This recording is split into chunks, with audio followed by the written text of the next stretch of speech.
What is up?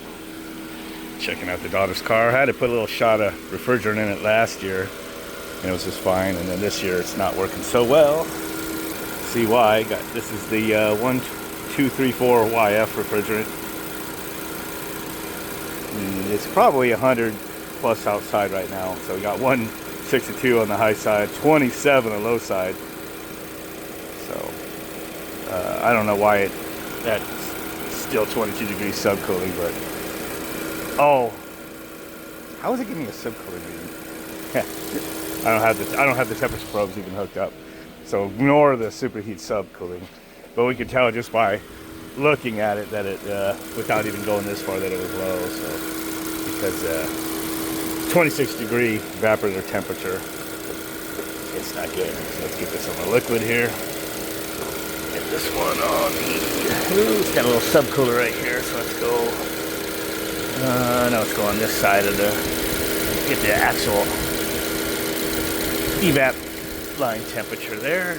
Probably slightly influenced by the heat of the engine bay. Give that a second. Come back and see what it says for superheat.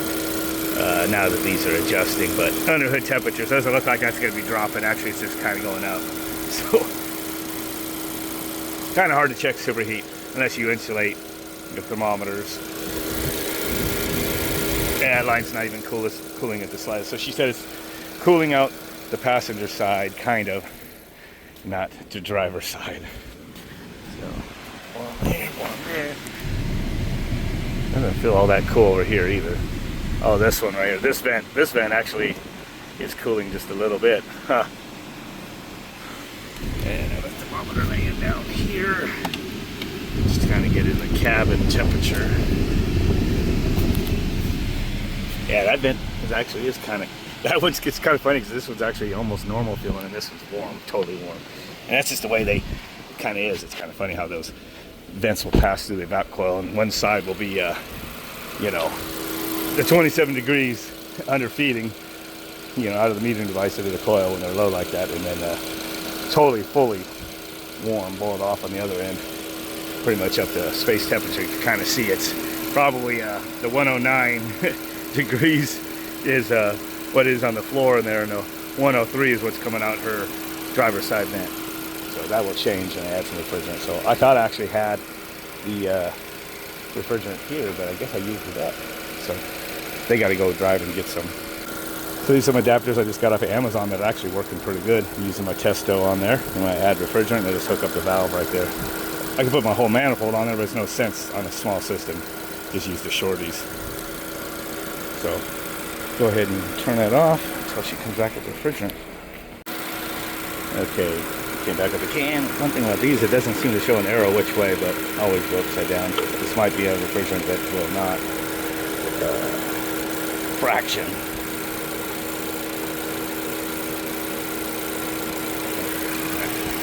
So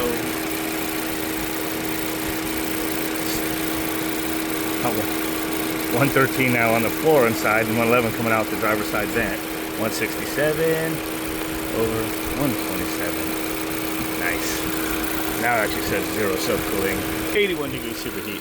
That's probably going to be a little skewed. So got this here, and what this is, these are adapters that let you use the regular 1/4 inch flare connections on, and this has got the left-handed thread to go on the can, so should be able to crack that. Gonna go in, yes. Throttle it right here. I imagine you could take a pretty good portion of this can. So right here, 1234 YF. That actually takes 24 ounces on a 2-liter gasoline engine. Huh.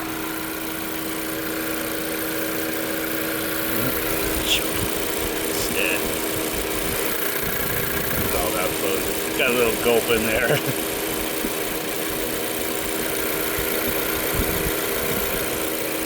All valves are a little touchy sometimes.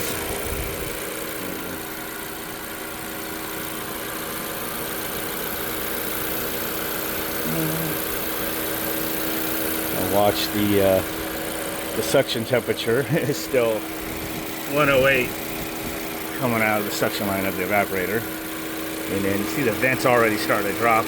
101 with 113 on the floor. close her door. Back. Open a window so I don't get locked out. This car is paid off. So far, 2 of our daughters have paid off cars, the same color too. This one, which one of the older daughters got new and paid off. And then this one, which I paid off, and then we handed down to that daughter. That one got lucky, of course, the younger one. And ball valves piss a little bit. You can see all that evidence. Okay, I'm going to stop it for a minute, let it balance out. So 42 psi with an evaporator temperature of 43 is a lot better than about 27, 29 psi, whatever it was earlier. And we got the air temperature dropping like a rock. 112.3 on the floor in there. I don't know if that's focusing for you or not. 86 coming out the driver vent. Lots of superheat still. No subcooling, 1 degree subcooling. Cars are a little different breed. Most of them are orifice. I believe most Fords are still orifice, if I'm not mistaken. Dodge likes to use expansion valve blocks. So it's definitely still going to need some. We only got 206 on the high side there.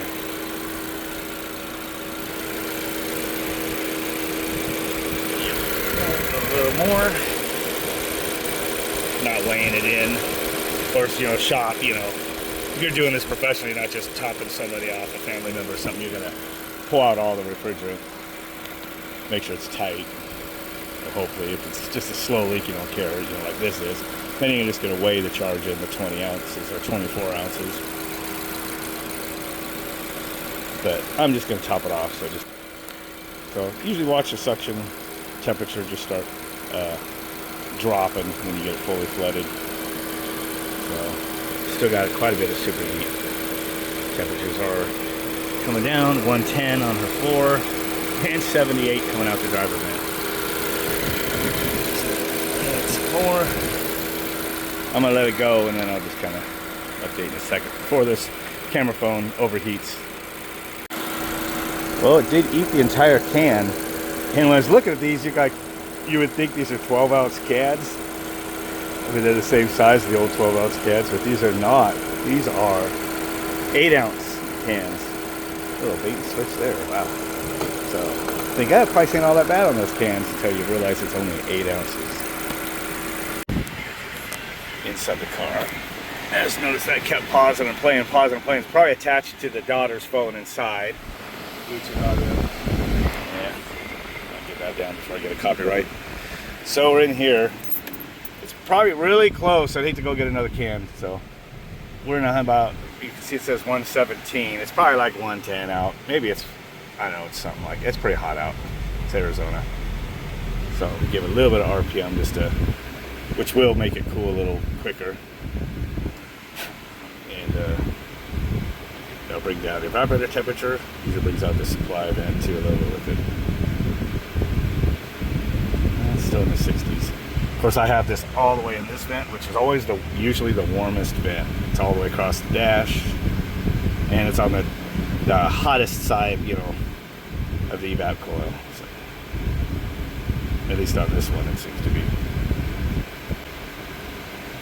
So just trying to see where our pressures go. Make sure the high side doesn't go too high with the RPMs, which it's not. I'm just trying to bring it down a little bit in here. See the air temperature down on the floor by the return is still 105 degrees. It was 113. So it's dropping 105 to 66. Dropping everything in there. Now the other car, the Escape, it still has one of those little regulator valves inside the compressor that sticks. I seen it replaced on that Ford Tech Mocha Loco channel, so I know what it needs. And what it does, it'll work fine at upper RPMs, but when you go to idle, like when you come to a stoplight, sometimes it won't seem to be cooling. That valve will get stick in the bypass or unloaded. It actually basically is an unloader, but unloads with RPMs or something, or pressure. And it's supposed to release, you know, when the pressures drop from the higher RPMs. So it'll have more compression, you know, capacity at lower RPM, so idle RPM, which it won't when it sticks in the bypass mode. So all I do is rev it up a few times and it usually unsticks it. We just came back with another can, $50 just to get probably 2 ounces out of it. And just shot just another little quick shot into it. Suction temperature's dropping below 80 now. Yeah, my one thermometer didn't really link up. 162 off the one vent. I don't know what the floor is in there. We'll get that in a second. So high side's still 220, so it's good. 44, got 26 degrees superheat. No subcooling, but we're not going to get real accurate temperatures out here.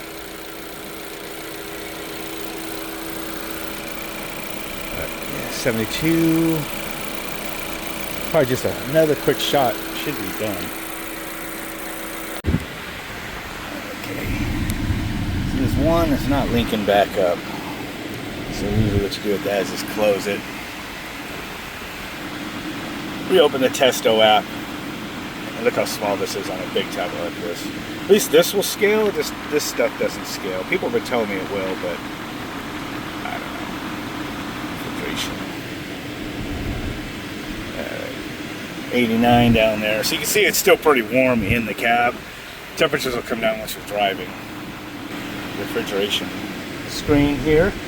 It's alright, so it's like it says no subcooling, but I mean just this temperature is just skewed.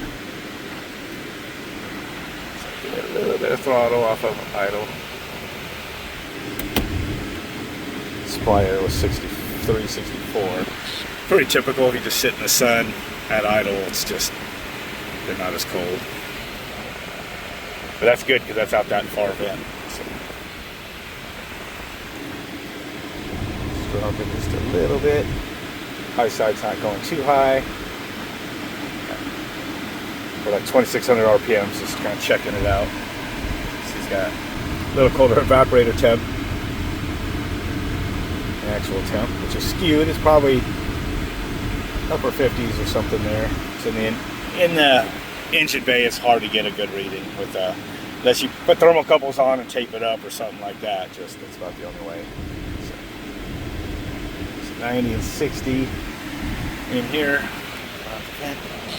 Move this one over to one of these middle ones here. See if it's a little colder. It's gonna be this one here. So it's going to be in the 50s probably coming out that one, high 50s. Once the car cools down, then you'll get like 50 and then 45, and then you're turning it, backing it off. So we're at one of the more extreme days, I think, right now. I don't know if I have the temperature. I think my phone says it's low 100s out there, so it says 117. Could be a little recirc happening across the thermistor out there, but getting 59 degrees. It was down to 58 and it had some idle to it, so it'll cool off once she drives it now. I don't want to overcharge it, so I'm just being real careful with it. I think she's good. If we drove it, it'd probably be fine. So it's not I'm not getting really a difference from one vent to the other. That's another indicator, of the inlet to the outlet side of the evaporator. Just the way they happen to be in cars. So it's fully flooding the evaporator now, so we'll leave it right there. I think we're good.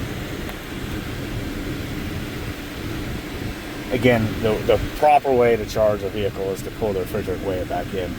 It's like with a ductless unit or anything like that. It's just hard to nail it by adding refrigerant to an unknown quantity. It's cooling. She should be good.